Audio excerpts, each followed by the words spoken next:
का?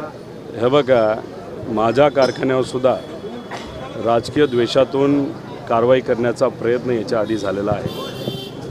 आपण जर बघितलं तर बँक ज्या विचाराने या कारखान्याला अडचणीत आणण्याचा प्रयत्न करत आहे, ती जी गोष्ट आहे ती इलेक्शन होण्यापूर्वीची, म्हणजे जे काही आपलं सत्तांतर झालं कारखान्याचं त्याच्या आधीचा तो विषय आहे।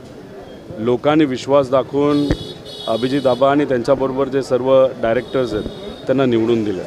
त्यांचा प्रामाणिक हेतू काय होता की ज्या वास्तूला विठोबारायाचं नाव आहे ती वास्तू ही शेतकऱ्याच्या सेवेसाठी ही जावी आणि त्याचा फायदा हा शेतकऱ्याला व्हावा।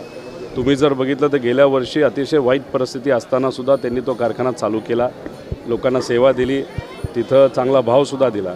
यंदासुद्धा अडचणी असतानासुद्धा त्यांनी कारखाना चालू केला। आणि असं असताना तुम्ही जर मुद्दामून बँकेनं प्रेशर करून मोठ्या मोठ्या लोकांचे फोन पोलिसांना येत आहेत, एसपींना येत आहेत, जे सत्तेत आहेत, तसंच बँकेला केला जातो आहे फोन आणि सांगितलं जाते काही करा पण कारखाना बंद पाडा।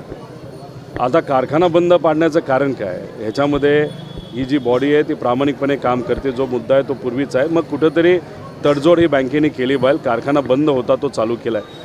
त्यामुळे उगाच राजकीय द्वेषातून इथं कुणीही काही केलं नाही पाहिजे। आणि एक तुम्हाला सांगतो, जर इथं कुणी राजकीय द्वेषातून या कारखान्यावर अडचण आणण्याचा प्रयत्न केला तर हा जो तालुका आहे, पंढरपूर तालुका असेल आणि जिथून कुठून ऊस येतो तिथला शेतकरी शांत बसणार नाही।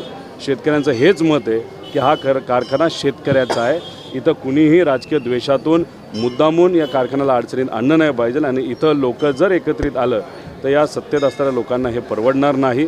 त्यामुळे सत्तेत असणाऱ्या लोकांना विनंती करतो या शेतकऱ्याच्या वतीने, अजिबात याच्यामध्ये कुणीही लक्ष घालू नये। आणि आम्हाला असंही कळतं आहे काही असे लोक आहेत ज्यांनी खऱ्या अर्थाने हा कारखाना पूर्वी अडचणीत आणला, त्यांनी कुठंतरी एक कंडिशन टाकली आहे की मी तुमच्या पक्षात येतो, पण पक्षात येत असताना अभिजित पाटील आणि हे जे काही डायरेक्टर आहेत शेतकऱ्यांनी निवडून दिलेले, त्या बॉडीला तुम्ही तहकूब करा, नाहीतर त्याला अडचण आणा, नाहीतर कारखाना बंद पाडा, मगच मी तुमच्याकडे येतो, असा एक कुठला तरी व्यक्ती बोललेला आहे।